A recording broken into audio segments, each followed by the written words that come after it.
अनंत कोटि संत वैष्णव भगवान की जय। कलि पावनावतार गोस्वामी श्री तुलसीदास जी महाराज की जय।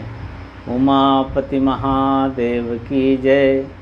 पवन सुत हनुमान की जय। जय जय श्री सीताराम। अखंड कोटि ब्रह्मांड नायक श्री सीताराम जी की असीम कृपा से और पवन पुत्र श्री हनुमान जी की पावन उपस्थिति में आज राम कथा के इस प्रवचन माला में उस प्रसंग पर हम चर्चा करेंगे जहाँ पर संगमेरपुर में गंगा जी के पुलिन पर अशोक वृक्ष के नीचे भगवान रात भर सोए सीता जी और सुमंत जी, लेकिन लक्ष्मण जी रात भर पहरा देते रहे और उनके पास में ही धनुष पर बाण चढ़ाकर निषाद राजगुह जो भगवान के प्रिय सखा हैं वो भी पहरा देते रहे रात भर। भगवान श्री राम के भूमि शयन को देखकर निषाद राज को बहुत विषाद हुआ और उन्होंने कैकेयी माता के लिए कुछ आपत्तिजनक शब्द कहे, लेकिन लक्ष्मण जी ने निषाद राजगुह को उपदेश दिया और वह पवित्र उपदेश श्री रामचरितमानस में लक्ष्मण गीता के नाम से जाना जाता है। लक्ष्मण जी ने सबका सार बताया कि सखा समुझ अस परिहरि मोहु सिय रघुवीर चरण रत होहु। हे मित्र, ये समझकर जो मैंने उपदेश दिया है वह उपदेश अगर आपकी समझ में आया है तो बस सबका सार यही है कि श्री रघुनाथ जी के चरणों में प्रेम हो जाए। सखा परम परमारथ एहु मन क्रम वचन राम पद नेहु। क्योंकि राम ब्रह्म परमारथ रूपा, जो ये सो रहे हैं इनको मनुष्य मत समझो, ये साक्षात ब्रह्म हैं। अपने भक्तों पर अनुग्रह करने के लिए इन्होंने सगुण साकार रूप धारण किया है। राम ब्रह्म परमारथ रूपा अविकत अलख अनादि अनुपा सकल विकार रहित गत भेदा कहि नित नेति निरूपहि वेदा। और भगवान राम का अवतार इसलिए हुआ है, लक्ष्मण जी ने अपना मत व्यक्त किया। भगत भूमि भूसुर सुरभि सुरहित लागी कृपालु करत चरित धर मनुज तनु सुनत मिटहि जगजाल।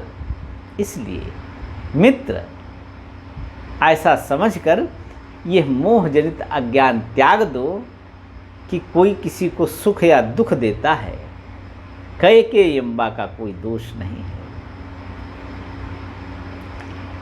सखा समुझ अस परिहरि मोहु श्री रघुवीर चरण रत होहु। सीता जी और रघुनाथ जी के चरणों में प्रीति करो, बस यही परम पुरुषार्थ है। और यह सत्संग लक्ष्मण जी सुना रहे हैं और निषाद राजगुह सुन रहे हैं। उनके साथ में निषाद राज ने जिनको अपना विश्वास पात्र माना है उनको चारों ओर पहरेदारी में लगा दिया है, वो भी ये सत्संग सुन रहे हैं। लेकिन सबसे ध्यान से एक व्यक्ति ने और इस सत्संग को सुना। ये वही केवट जो गंगा तट पर भगवान को नाव मांगने पर नहीं लाता है। भगवान श्री राम की महिमा का गुणगान जो लक्ष्मण जी कर रहे हैं निषाद राजगुह से, निषाद राजगुह तो बड़े ध्यान से सुन ही रहे हैं, लेकिन वह केवट जिसने नाव मांगने पर भी लाना उचित नहीं समझा, वो भी सुन रहा था और भगवान की महिमा को वो भी समझ गया था। यह सत्संग पूरी रात चला, कहत राम गुण भा भिन सारा, जागे जगमंगल सुखदारा। जगत का मंगल करने वाले मेरे रघुनाथ जी, जो सुख के निधान है, वो जग गए। अब भगवान राम ने सोचा कि एक चीज़ हमारे शरीर में ऐसी है जिससे मैं मुनि जैसा नहीं लगता, क्योंकि पिता से माता कैकेयी ने ये मांगा है कि तापस वेश विशेष उदासी, 14 बरिस राम वनवासी। तो तपस्वी का वेश एक नहीं दिख रहा है हमें, जो मेरे ये घुंघराले बाल हैं, जो कुटिल केश हैं, भ्रमर की अलकावलियां हैं भ्रमर समान, उनसे मैं राजकुमार ही अभी दिख रहा हूं। इसलिए सकल सोच कर राम नहावा, सुच सुजान बट क्षीर मंगावा। बरगद का पेड़ जो था पास में, उससे भगवान राम ने बरगद का दूध मंगवाया। और फिर लक्ष्मण जी और भगवान राम दोनों लोगों ने उन अलकावलियों को बटकर बरगद का दूध लगा लगा कर जटाएं बना ली। अब पूरा मुनिवेश हो गया। अनुज सहित सिर जटा बनाए, देख सुमंत्र नयन जल छाए। जब सुमंत्र जी ने ये देखा तो सुमंत्र जी के नेत्र डबडबाए, क्योंकि सुमंत्र जी को ये आशा थी कि जब मैं पिताजी की आज्ञा बताऊंगा कि पिताजी ने कहा है कि बन दिखाई सुरसरी अनवाई, आन्यो बेग फेर दो भाई। थोड़े दिन जंगल में घुमा लाओ और उसके बाद में गंगा जी का स्नान कराकर तीनों लोगों को वापस ला लेना सुमंत्र। इसलिए रथ लेकर तुम जाओ। लेकिन जब सुमंत्र ने देखा कि भगवान राम और लक्ष्मण जी मुनियों की सी जटाएं कर लिए अपने बालों को, तो हृदय दाह अति बदन मलिना। तब तो उनका हृदय जलने लगा और जो मुख कमल मंद मंद मुस्कान को भगवान की देखकर आनंदित था, वो कुम्भला गया। हृदय दाह अति बदन मलिना। और हाथ जोड़कर, कंधे झुकाकर, सिर झुकाकर दीन वचन कहे भगवान राम से। बोले, प्रभु चक्रवर्ती जी ने एक संदेशा दिया था, वो संदेशा मैं सुना दूं आपको। नाथ कहो अस कौशल नाथा। हे प्रभु, कौशलेंद्र सरकार श्री चक्रवर्ती दशरथ जी ने ऐसा कहा है। क्या कहा है? भगवान राम ने कहा। क्या कहा पिताजी ने? सुमंत जी ने कहा, दशरथ जी ने कहा है, ले रथ जाओ राम के साथ।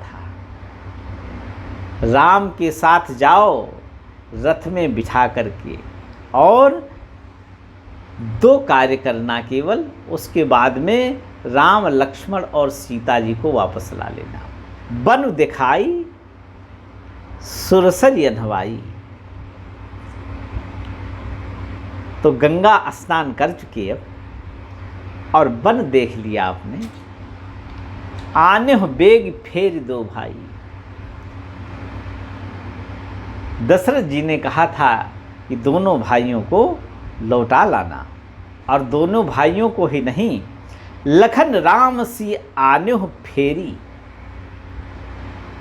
संशय सकल सकोच निबेरी। दशरथ जी ने कहा था कि सारे संशय उनके दूर कर देना, कि पिता ने तो एक बार भी अपने मुख से नहीं कहा है कि तुम बन जाओ और कोई संकोच नहीं है, पूरा अवध बाहें फैलाकर आपका स्वागत करने के लिए तैयार है। इसलिए आप पिता की इस आज्ञा को मानो और राम लक्ष्मण सीता तीनों वापस आ जाए, ऐसा राघव आपके पिता ने कहा है। रघुनाथ जी ने जब कोई उत्तर नहीं दिया तो सुमंत जी का धैर्य टूट गया कि संभवतः राम इस बात को अब मानने वाले नहीं हैं। सुमंत जी भगवान राम के पास आए और कहने लगे, राजा श्री दशरथ जी ने ऐसा ही कहा है राघव। हे नाथ, नृप अस कहो गोसाई जस कहाई करऊं बलि सोई। राजा ने तो यही मुझे बताया है, यही आज्ञा दी है, लेकिन आप क्या कहना चाहते हैं इसके उत्तर में आप बता दीजिए। और सुमंत जी ने जितना हो सका दीनता भरे स्वर में भगवान की स्तुति की, लेकिन भगवान जब नहीं माने तो कर विनती पायन पर्यो। विनती करते करते भगवान राम की जब राम नहीं माने तो भगवान के चरणों में पड़ गए, पैर पकड़ लिए, और जैसे बालक किसी वस्तु के लिए हठ करते समय अपनी माँ के सामने लौट जाता है और रोने बिलखने लगता है, इसी तरह से सुमंत जी भगवान से वापस चलने के लिए भगवान के चरणों में लौटकर बिलखने लगे। बच्चों की तरह फूट फूट कर सिसकियां बांध बांध कर रोने लगे और भगवान राम से कहने लगे, प्रभु अवध को बचा लो, अवध को बचा लो रघुनाथ, ऐसी कृपा करो कि अवध अनाथ न हो जाए।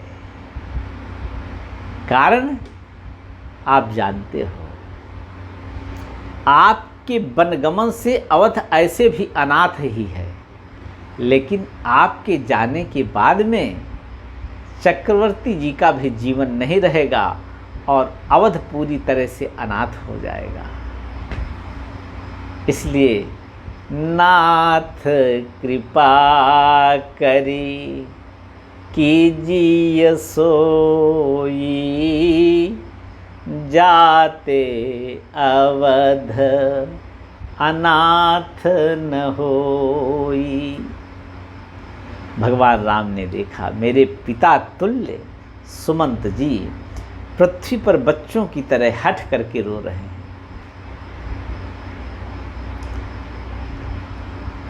तो मंत्री को, सुमंत जी को मंत्री राम उठाई प्रबोधा, अपने हाथ से भगवान ने पिता तुल्य सुमंत जी को उठाया और भगवान राम उनको उपदेश करने लगे, धर्म का उपदेश, कर्तव्य शिक्षा देने लगे और बोले, हे तात, आपको तो सारा ज्ञान है शास्त्रों का, आपने अच्छी तरह से शास्त्रों का अवलोकन किया है और मेरे गुरुदेव वशिष्ठ के उस सभा में उपस्थित रहने से सबको सारी शंकाएं समूल नष्ट हो चुकी हैं।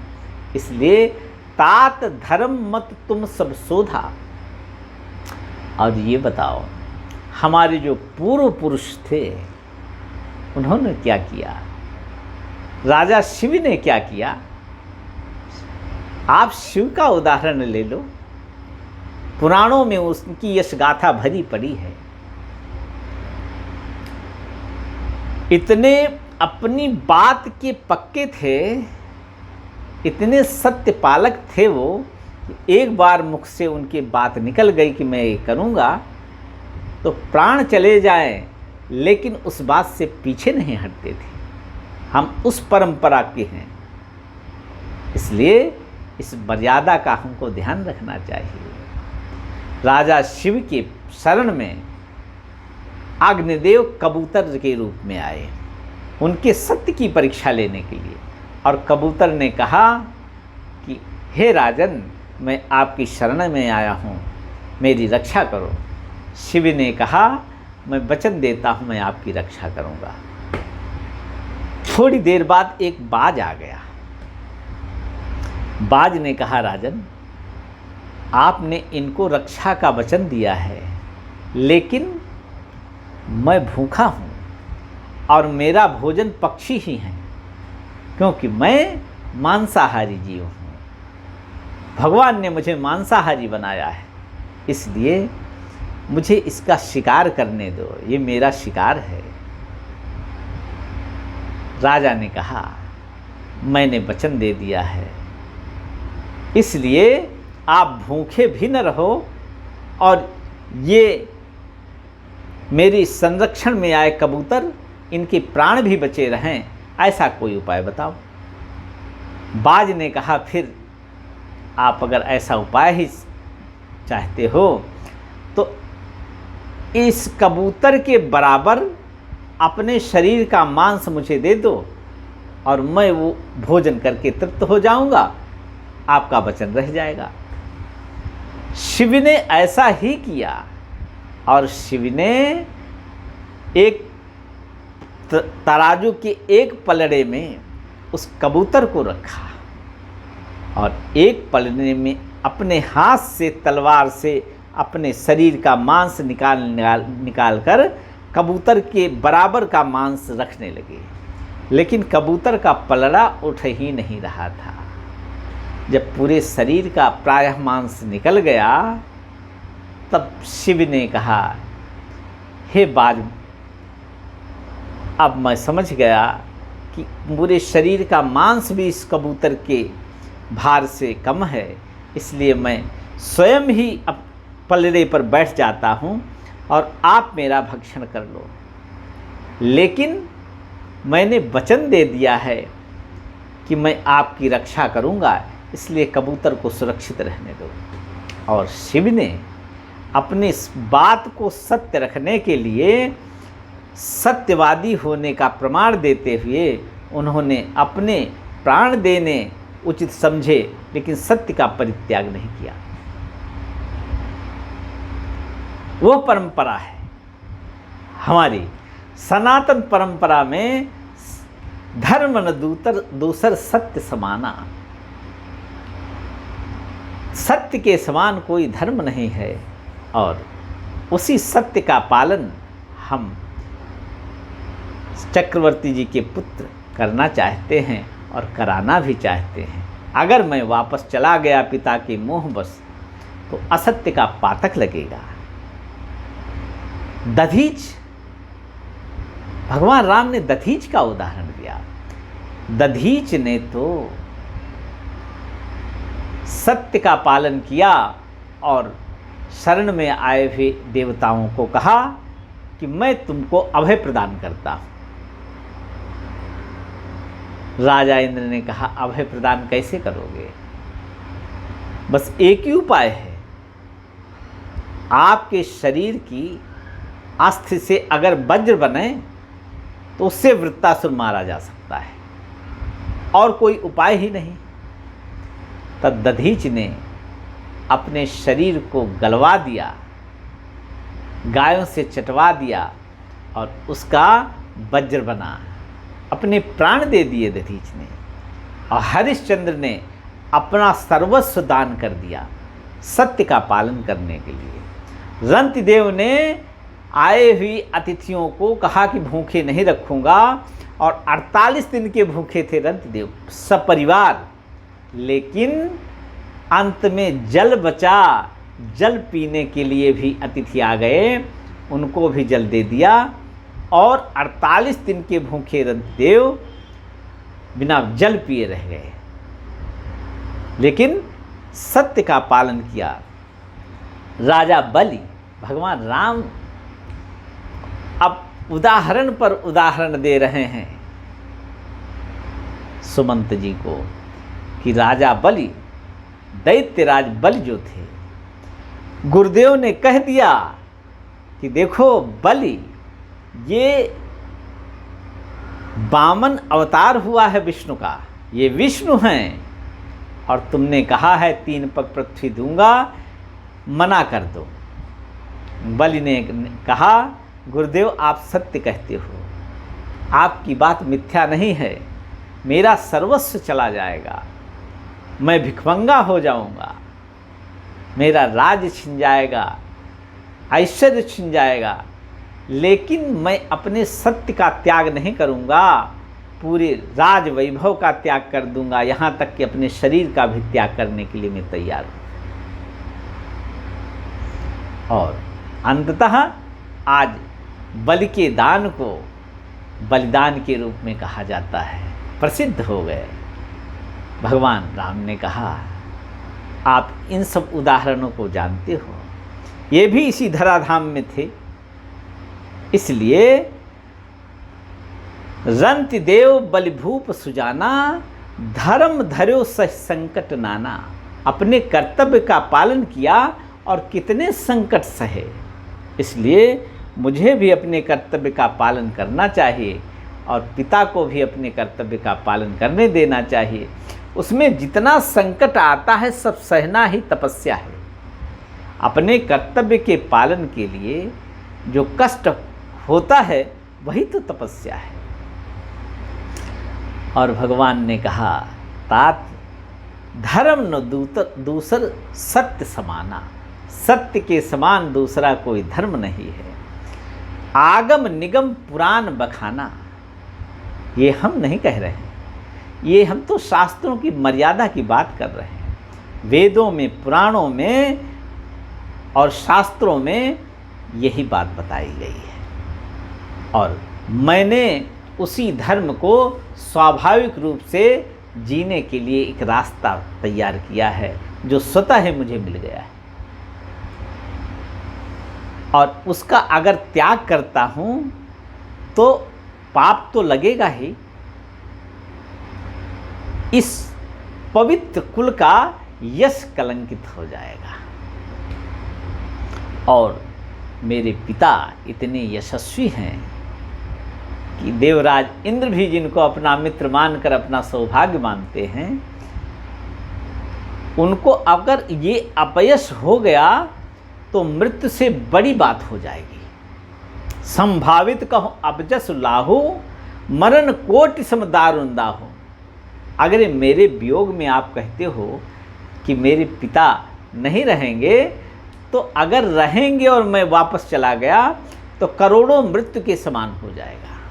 इसलिए तुम संतात बहुत का कहूँ, आपसे आगे क्या मैं बताऊं, आप तो खुद ही जानते हैं। ज़्यादा उत्तर देना आपको, आप पिता तुल्य हैं, मुझे पाप लगेगा। एक ही बात मेरी प्रार्थना है, पित पद गहि कहि कोटि नति, विनय करब कर जोरी। आप जाना, पिता के चरणों को मेरी ओर से पकड़ना और हाथ जोड़कर विनती करना और कहना कि बस तुम्हारे पुत्र राम ने एक ही प्रार्थना निवेदन किया है, चिंता कौन्यू बात करे, तात करिए जन मोरी। किसी प्रकार से मेरी चिंता पिताजी आप मत करो, क्योंकि धर्म की रक्षा जो करता है, धर्म उसकी रक्षा करता है। धर्मो रक्षति रक्षिता। इसलिए पिताजी से कहना कि मेरी चिंता मत करें वो किसी प्रकार से। आप तो मेरे पिता के समान हैं, आपको भी हाथ जोड़कर मैं प्रार्थना करता हूँ। आपका कर्तव्य यही है कि मेरे कारण पिता को कोई शोक न हो, ऐसी बात बताना जा करके। ये मत बताना कि तुम्हारे पुत्र को विषाद है, मैं बहुत आनंद से हूँ। सब विध सोई कर्तव्य तुम्हारे, दुख न पाओ पित सोच हमारे। सचिव का, सुमंत जी का और राम जी का संवाद सुनकर वहाँ पर जितने भी निषाद थे गांव के स्त्री पुरुष सब बहुत दुखी हो गए, सब बहुत दुखी होगा। लक्ष्मण जी को क्रोध आया अपने पिता के ऊपर कि उस समय वहाँ पर कैकेयी अम्बा को मना नहीं किया और यहाँ पर संदेश भिजवाकर भगवान राम के ऊपर ये भार रख रहे हैं। क्या क्या कहा होगा ये तो प्रकाशित नहीं हुआ रामचरितमानस में, लेकिन पुण्य कछु लखन कही कटुबानी, प्रभु बरजे बड़ अनुचित जानी। और भगवान राम को लक्ष्मण की ये बात पिता के प्रति कहने के कारण भगवान राम को बड़ी लज्जा आई कि अरे लक्ष्मण, तुम मेरे साथ हो और मेरे सामने मेरे पिता की अवज्ञा कर रहे हो। प्रभु बरजे बड़ अनुचित जानी, लक्ष्मण जी को रोक दिया। बस लक्ष्मण, पिता के प्रति इस तरह अनादर सूचक शब्दों का प्रयोग उचित नहीं है। ये परंपरा आगे जाएगी तो इस परंपरा का निर्वहन लोग करेंगे। क्या कहेंगे? राम वहाँ उपस्थित था और उनके छोटे भाई अपने पिता का अपमान भरे शब्दों से वर्णन कर रहे थे और राम ने रोका नहीं। इसका तात्पर्य है कि राम भी उस विचार में सहमत थे और ये सर्वथा शास्त्र के प्रतिकूल है। इसलिए लक्ष्मण, ऐसी बात कभी नहीं कहना। भगवान राम सकुचा गए और सुमंत जी से बोले, तुम्हें मेरी शपथ है तात, ये लक्ष्मण जी की बात पिताजी को मत बताना।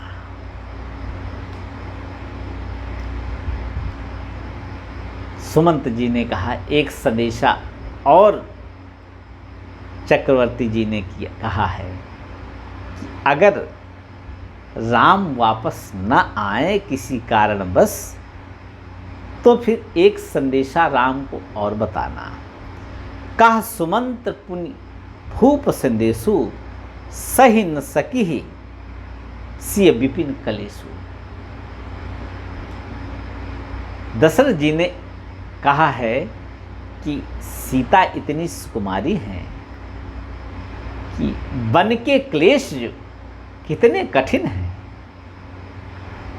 कोल भिल बनचारी निरंतर जो बचपन से वहाँ रहे हैं वही वहाँ रह सकते हैं। सीता ने तो कभी कठोर पृथ्वी पर पैर भी नहीं रखे। इसलिए जेहबिति अवध आओ फिर सिया। आपके पिता ने दूसरा संदेश दिया है कि अगर राम और लक्ष्मण वापस ना आए तो फिर राम से कहना सीता को वापस भेज दो, क्योंकि मेरी बहू कभी वन देखी ही नहीं, इसलिए वन के संकट कैसे सहेगी। सो सिय बसी विपिन के ही भांति, चित्र लिखित कपि देख डेराती। जेहविधि अवध आओ फिर सिया, सोई रघुबर तुम्हें करनिया। एक आधार दशरथ जी को एक मिल जाएगा। अगर सीता जी वापस चली गई तो भी दशरथ जी के प्राण संभवता बच जाएं, और नहीं तो नतर निपट अवलंब विहीना। चक्रवर्ती जी ने कहा है राम संदेशा कि अगर सीता भी वापस नहीं आई तो बिल्कुल मैं निराधार हो जाऊंगा, और राम से बोलना फिर ये तुम्हारा पिता जीवित नहीं रहेगा। और राम से कहना कि मैके ससुरे सकल सुख, चाहे मैके में रहें सीता, चाहे ससुराल में श्री अवध धाम में रहें, जहाँ उनकी इच्छा हो जहाँ अच्छा लगे वहाँ रहें, लेकिन विपिन के क्लेश न सहें। मई के सुसरे सकल शुभ, जबह जहाँ मन मान, तह तब रही सुखे नसीए, जब लग विपत्ति बिहान। जब तक ये विपत्ति का अंधकार छट नहीं जाता और सुख के दिन नहीं आ जाते, राम लौट कर नहीं आ जाते, तब तक सियाजू वापस आकर चाहे श्री अवधाम में रहें और चाहे जनकपुर में रहें, जहाँ इच्छा हो वहाँ रहें, लेकिन राम से कहना मेरा एक आधार मिल जाएगा जीवन जीने का, इसलिए सीता को वापस भेज दो। और सुमंत जी ने कहा कि राघव, मैं जो आपसे संदेशा कह रहा हूँ, चक्रवर्ती जी ने जिस भाव से कहा है वो भाव मैं प्रकट नहीं कर सकता हूँ। बिनती भूप कीन जहि भांति, आरती प्रीति न सो कह जाती। उस तरह की दैन्य भाव और उस तरह का प्रेम मेरे शब्दों में नहीं प्रकट हो रहा है। पितु सदेश सुनि कृपा निधाना, सियह दीन सिख कोटि विधाना। पिताजी का ये संदेश जब सुना तो सीता जी से भगवान राम ने कहा, देखो मैं तो वचन में बंधा हुआ हूँ, इसलिए सत्य का पालन करना मेरे लिए अनिवार्य है, लेकिन अब पिता का अवलंब है, इसलिए आप चली जाओ, वापस चली जाओ। और वापस जाने के लिए भगवान ने सीता जी को बहुत प्रकार से समझाया। भगवान ने कहा, आपकी सास, आपके ससुर, गुरुदेव और पूरा प्रिय परिवार, अगर आप वापस चली गई तो सबका कष्ट कम हो जाएगा, इसलिए मेरी इच्छा है कि आप वापस चली जाओ। भगवान श्री राम की इस बात पर सीता जी ने जो उत्तर दिया है वो आगे की प्रवचन माला में कहेंगे। तब तक के लिए जय जय सीताराम, जय जय सीताराम, जय जय सीताराम।